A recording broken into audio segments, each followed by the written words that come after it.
Hello നമസ്കാരം. Insight 360 എല്ലാവർക്കും സ്വാഗതം. ജിപാറ്റ് എക്സാമിൻ്റെ ഒരു അപ്ഡേഷൻസുമായിട്ടാണ് ഞാൻ വന്നിരിക്കുന്നത്. എന്താണ് ജിപാറ്റ് എക്സാം?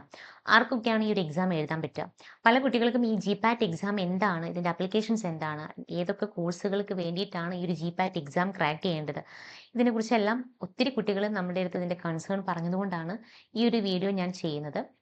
നോർമലി ജിപാറ്റ് എക്സാം എന്ന് പറയുന്നത് ഗ്രാജുവേറ്റ് ഫാർമസി ആപ്റ്റിറ്റ്യൂഡ് ടെസ്റ്റ് എന്നത് ഫാർമസി മേഖലയിലെ ഉന്നത പഠനത്തിനുള്ള ഏറ്റവും പ്രധാനപ്പെട്ട യോഗ്യതാ പരീക്ഷകൾ ഒന്നാണ്.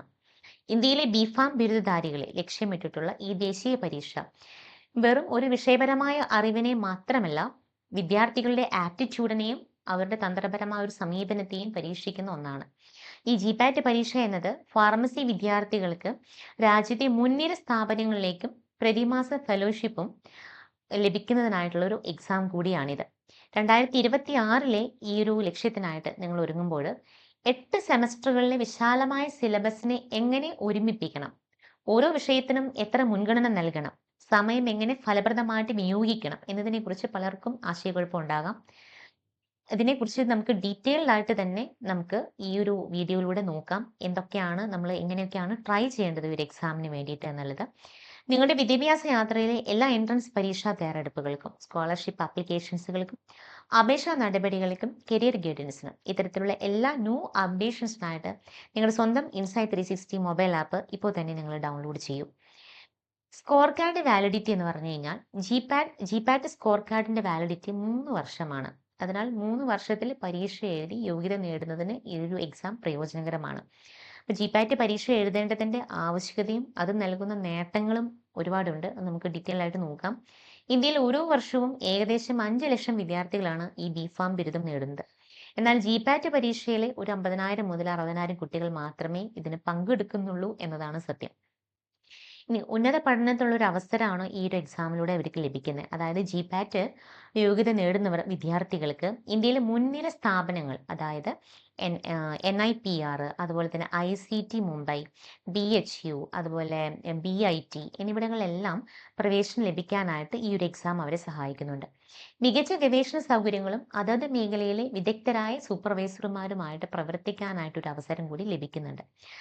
അതുപോലെ ജിപാറ്റ് യോഗ്യത നേടുന്ന വിദ്യാർത്ഥികൾക്ക് മാസ്റ്റേഴ്സിൽ, അതായത് MPharm, MBA ഫാർമ പഠനത്തിനായിട്ട് പ്രതിമാസം ഒരു 12,400 രൂപ ഫെലോഷിപ്പായിട്ട് പ്രതിമാസം അവർക്ക് ലഭിക്കും ഈ ഒരു എക്സാം ക്രാക്ക് ചെയ്ത് കഴിഞ്ഞാൽ. ഈ ഒരു എക്സാം നടത്തുന്നത്, ഈ ഒരു എക്സാം ഓൺലൈൻ മോഡായിട്ടാണ് നടത്തുന്നത്.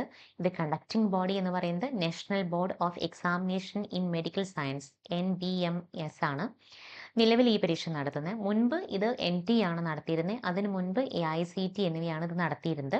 കറന്റ്ലി NBMS ആണ് ഈ ഒരു എക്സാം നടത്തുകൊണ്ടിരിക്കുന്നത്. ഇതിന്റെ ടോട്ടൽ ക്വസ്റ്റ്യൻസ് എന്ന് പറയുന്നത് 125 ചോദ്യങ്ങളാണ്. 3 മണിക്കൂറാണ് ഡ്യൂറേഷൻ വരിക. ആകെ മാർക്ക് 500 ആണ്. ഓരോ ശരിയുത്തരത്തിനും 4 മാർക്കും ഒരു നെഗറ്റീവ് മാർക്ക് എന്ന് പറയുന്നത് ഒരു ഉത്തരം തെറ്റിയാൽ ഒരു നെഗറ്റീവ് മാർക്കാണ് വരുന്നത്. അപ്പിയർ ചെയ്യാത്ത ക്വസ്റ്റ്യൻസിന് 0 മാർക്കാണ്. ഇപ്പോൾ ജിപാറ്റ് പരീക്ഷ പാറ്റേണിന്റെ വിശകലനം നമുക്കൊന്ന് ഡീറ്റെയിൽ ആയിട്ട് നോക്കാം. National board of examination in medical science നൽകിയ പാറ്റേൺ അനുസരിച്ച് ഓരോ വിഷയത്തിൽ നിന്നും വരുന്ന ചോദ്യങ്ങളുടെ ഏകദേശം എണ്ണം ഞാൻ താഴെ പറയാം.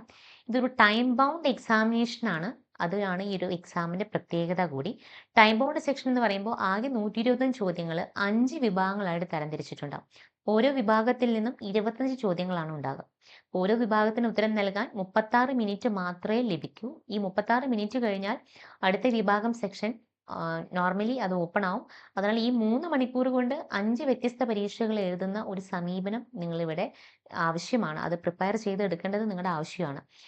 ഇതിൽ എന്തൊക്കെ ക്വസ്റ്റ്യൻസ് ആണ്, ഏതൊക്കെ ഏരിയയിലാണ് വരുന്നതെന്ന് നമുക്ക് നോക്കാം. ഫാർമസ്യൂട്ടിക്കൽ കെമിസ്ട്രിയിൽ നിന്ന് 38 ക്വസ്റ്റ്യൻസ് ആണ് ഈ 125 ചോദ്യത്തിൽ നിന്ന് മൊത്തം ഉണ്ടാവുക. അതൊരു മേജർ പാർട്ടാണ്. അതുപോലെ തന്നെ ഫാർമസ്യൂട്ടിക്കൽ ഏരിയ, അവിടെ നിന്ന് 38 ക്വസ്റ്റ്യൻ ഉണ്ടാവും. അതൊരു മേജർ ഏരിയ ആണ്. ഫാർമക്കോളജി ഏരിയയിൽ നിന്ന് ഒരു 28 ക്വസ്റ്റ്യൻസ് ഉണ്ടാവും. അതും ഒരു മേജർ പാർട്ടാണ്.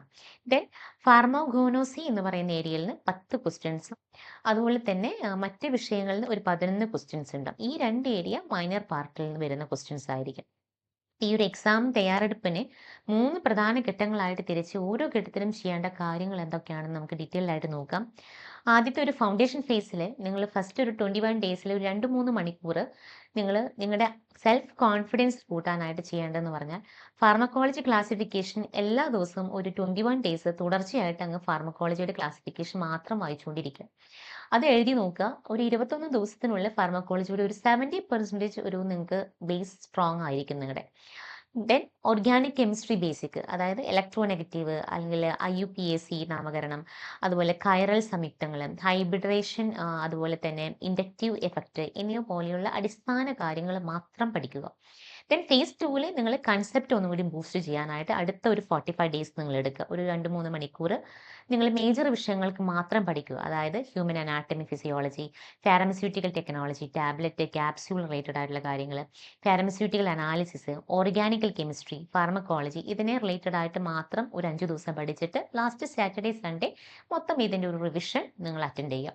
ദെൻ ഫേസ് 3 മൊമെൻറ്റം ചെയ്യുക. അതായത് അടുത്ത ഒരു 60 ദിവസം എന്ന് പറയുമ്പം ദിവസം ഒരു 4 മണിക്കൂർ നിങ്ങൾ മേജർ വിഷയങ്ങൾ കൂടുതൽ ആഴത്തിൽ പഠിക്കുകയും ഒപ്പം മൈനർ വിഷയങ്ങൾ അതിനകത്ത് ഉൾപ്പെടുത്തുകയും ചെയ്യുക. അതായത് ഫാർമക്കോളജി പ്ലസ് മെഡിസിനൽ കെമിസ്ട്രി ഒരുമിച്ച് പഠിക്കുക.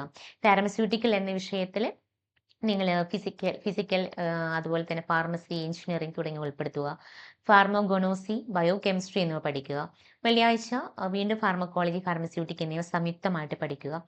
ഇതെല്ലാം കഴിഞ്ഞ് സാറ്റർഡേ സൺഡേ നിങ്ങളൊരു ടോട്ടൽ റിവിഷൻ ഇതിന് ചെയ്യുക. അതുപോലെ നമ്മുടെ NDMSൻ്റെ വെബ്സൈറ്റിൽ നിന്ന് നിങ്ങൾക്ക് ഇതിൻ്റെ മോക്ക് സെഷനുള്ള കോപ്പീസുകൾ കിട്ടും. അത് നിങ്ങൾ വെച്ച് ഡയറക്റ്റ്ലി നിങ്ങളത് പ്രാക്ടീസ് ചെയ്താൽ നിങ്ങളുടെ എക്സാം ഈസി ആയിട്ട് ക്രാക്ക് ചെയ്യാൻ പറ്റുന്നതാണ് നിങ്ങൾക്ക്. അതുപോലെ പ്രധാന റെഫറൻസ് ബുക്സുകളുണ്ട് ഇതിന് വേണ്ടിയിട്ട്. നിങ്ങൾ ഇൻസൈറ്റ് 360 ആപ്പിൻ്റെ മെൻറ്റേഴ്സുമായിട്ട് സംസാരിച്ചാൽ അത് ഏതൊക്കെയാണ് ബുക്സുകൾ എന്നുള്ളത് നിങ്ങൾക്ക് ഒരു ഐഡിയ അവർ തരും. നിങ്ങൾക്ക് ഡയറക്റ്റ്ലി കോൺടാക്ട് ചെയ്യാവുന്നതാണ്. ഈ BPharm കംപ്ലീറ്റ് ആയിട്ടുള്ള ആളുകൾക്കും തേർഡ് ഇയർ പഠിക്കുന്ന സ്റ്റുഡൻസിനും അല്ലെങ്കിൽ ഫൈനൽ ഇയർ പ്രിപ്പയർ ചെയ്യുന്ന സ്റ്റുഡൻസിനെല്ലാം ഈ ഒരു എക്സാം